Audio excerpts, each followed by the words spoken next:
If you're buying an airplane, you need to listen to this. I'm talking about aircraft pre-buy inspections. My name's Austin Daniel. I bought my first plane 8 years ago. It was a disaster because I didn't do a pre-buy. That has resulted in me never having flown the plane that I've owned for 8 years. All I've done is work on it.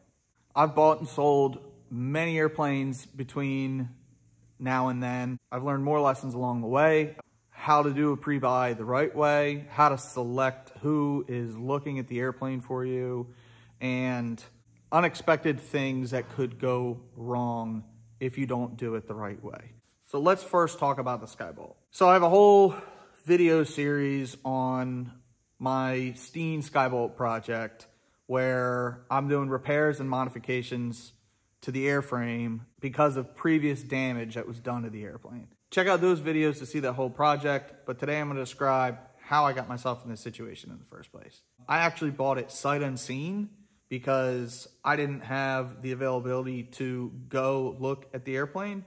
I had the plane picked up and delivered to me, but never had a professional pre-buy done on the airplane.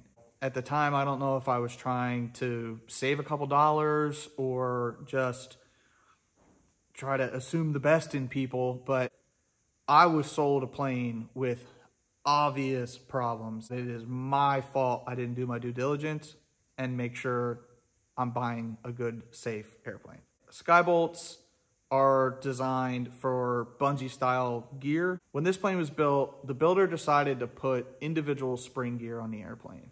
The truss design in the frame was not designed to support the loads that those individual spring gear would impose on it. So after so many cycles, the truss that the gear were bolted to failed, possibly multiple times. It was repaired very incorrectly. Then the aircraft was listed for sale. It wasn't until I had the plane delivered to me that I found this. So this is a gusset that somebody attempted to weld into this airplane. And it doesn't take a trained eye to realize that this person had no business being anywhere near an airplane. This is part of the frame that was cut out of the airplane when I began doing the repairs and modifications to the plane. At some point, this truss failed. Somebody along the way realized that it was either bending or cracking. They also welded in just a piece of square stock. So this is absurd, right? I mean, this is, people should go to jail for doing things like this. This could have killed somebody. This was a long time ago. I have absolutely no idea who this person was. I don't know if the previous owner knew it was there. This remains a mystery. I have no idea who would be to blame for this. All I can say is that I'm the only person to blame for getting myself in this situation. So this sort of thing is a glaringly obvious reason to do a pre-buy inspection. This absolutely would have been caught if a mechanic de-paneled the airplane, got underneath the floorboards, looked at the structure of the airplane. This would not have been missed. Multiple panels needed to have been removed from the plane to get down to where this was. It would not have been seen on a walk-around inspection, even if they pulled some of the panels. So that's my sob story about the first plane I ever bought and the hard lesson I learned that I should have done a pre-buy. I am extremely fortunate that I didn't have an incident with this airplane. My Sky Bowl is a great example of what aircraft owners should fear the most when buying a plane. There's thousands of airplanes for sale on Barnstormers and Trade-A-Plane and Controller and Facebook. And not all of those airplanes are for sale for the right reason. Some airplanes go for sale because they know that there's something wrong with the airplane and they don't want to deal with it. Some people are perfectly okay not disclosing something like that and kicking the can down the road. We're going to call those people the booger flickers. So they're just trying to flick that booger and get it away from them as quick as they can. That is not a plane that you want to buy. Here are my suggestions for getting a pre-buy done the right way. When it comes to having a pre-buy inspection done, it's really important to think about what you're really trying to accomplish. You have to forego the thought of the cost of the pre-buy, because what that can cost you on the back end if it's not done right and you end up with a plane that has an issue is for sure going to outweigh the cost of doing an inspection the right way.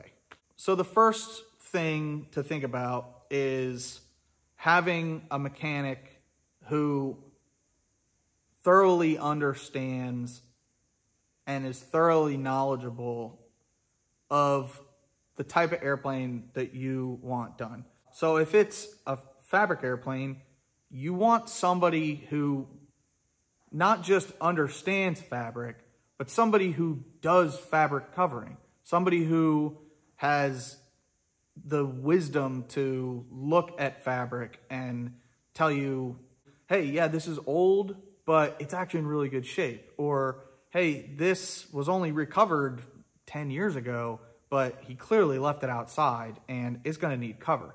If it's a Lycoming engine, you want somebody who knows how to work on Lycoming engines. If it's a Rotax engine, if it's a radial engine or a turbine engine, you need somebody who's really knowledgeable on those. Not every maintenance shop knows everything about every airplane. Different maintenance shops have different flavors of expertise. So if you're buying Stearman, then you want somebody who knows fabric and somebody who works on steel tube fuselages, somebody who works on radial engines, and somebody who's knowledgeable of antique aircraft and the sort of paperwork related things that can come with buying an 80-year-old airplane. Like in my case, I'm buying turbine airplanes for agricultural work. Ag planes have very unique circumstances when it comes to maintenance. They're exposed to fertilizer and chemical and things that normal airplanes do not get exposed to. So a pre-buy on an ag plane requires a mechanic who is really knowledgeable in that specific sort of inspection. So the next thing to consider is to make sure that it's somebody that has your best interest in mind. If you're going to buy an airplane that is long distance away from you, it might be tempting to try to find a mechanic local to the airplane where you're going to buy it, because it'll help you keep your costs down. This can work out, but something to consider is that aviation is a really small world. If you select a mechanic that's in the same area as the plane that you're buying, there's a chance that that mechanic might know the mechanic who's been working on the plane. He might know the owner of the airplane. That might create a situation where that mechanic gets sort of between a rock and a hard place, between people that he knows that are associated with the plane and then your interest to do the pre-buy. What you want is a mechanic who you can hire that is going to be completely unbiased in his judgment of the aircraft and give you the truth about the current condition of everything. when it comes to maintaining an airplane, it's not purely black and white. There's a lot of gray areas. A component of an airplane, whether it's a bolt or a spar or fabric or whatever it might be, it has a lifetime. And for its entire lifetime, it's airworthy. And then there comes a day when it's not. But the condition of that component is going to degrade over time. Things corrode, things wear, things vibrate and shake. So when a mechanic looks at something, he may deem it airworthy at that moment in time, but it could be very shortly after that it becomes not airworthy, or it could be 20, 30, 40 years that it becomes not airworthy. For example, there's a big difference between there being some corrosion inside of the wings, a lot of corrosion inside of the wings, or no corrosion at all. A lot of corrosion inside of the wings may be alarm for, hey, this plane is on its last legs, if not done already. And it needs to be reskinned or, something drastic that's going to cost a lot of money. The complete opposite end of that is you open up the panels and it's clean as a whistle, like the day it was built, and it was incredibly well kept and fantastic.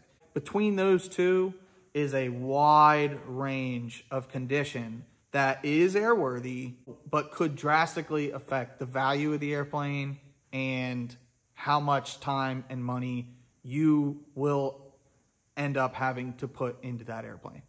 Every general aviation mechanic should be able to look at an aircraft and tell you if it's airworthy or not. That's not what we're trying to accomplish when we're doing a pre-buy inspection. A pre-buy inspection should not just be red light, green light. It really needs to be a thorough overview of the condition of what you're about to buy. It may be tricky to find an individual who fits that bill. It's really worth the time and the money to find that individual, fly them to wherever they need to go, and get an in-depth assessment of the condition of that airplane. Essentially, it's how much money am I going to have to spend on maintenance of this airplane while I have the aircraft? And also, is the aircraft worth the price that I've negotiated before the pre-buy? Aviation maintenance can be very expensive. So if you buy right, you put yourself in a good position from the beginning, it will save you time, money, and stress in the long run. There's a couple things that you want to ask your mechanic to do on the pre-buy inspection. One thing is you want to ask them to do a borescope in the engine. Using a borescope, your mechanic is going to be able to assess inside of the cylinders the condition of the cylinder walls, the top of the piston, and the valves. A borescope inspection could detect uneven flow around an exhaust valve, which could be an indication of a burnt valve. It could also reveal poor cylinder wall wear, which could be bad rings. And in some really extreme cases, there may be cracks that could be detected from inside of the cylinder. Your mechanic should be able to make you aware of how much money you may end up needing to spend on new cylinders, possibly in the immediate future. Another smart thing to ask your mechanic to do is an engine oil analysis in addition to a full engine oil change. An engine oil analysis is a small sample of oil that the mechanic will send to a laboratory where they'll test it for levels of metal that exist in the oil. The laboratories have baselines for how much is an acceptable level of certain types of metals to find in your oil. If the levels of one or more metal come back high from that engine oil analysis, that's an indication that there's wear going on in the engine, and at much higher levels indicates that there's an impending failure or possibly a failure has already happened. In addition to the oil analysis, it's also smart to do an engine oil change. There are certain things that you can find in an engine oil change that may not be found on an engine oil analysis. I have a gear here out of an R985. A piece of tooth chipped off of this gear. We actually found the piece of tooth when we pulled the case drain. We heard the piece of tooth hit the bucket. There was no other indication that there was something wrong in the motor. There was nothing in the filter. There was nothing in the screen. There weren't any high levels on an engine oil analysis. The only indication was the piece of tooth that hit the bottom of the bucket. This would not have been found in any other way than a careful oil change. So I learned the lesson the hard way, and now you don't have to. Get a mechanic that knows what they're looking at, that's going to give you an unbiased opinion on a pre-buy inspection. Pay the money up front because it's going to save you in the long run.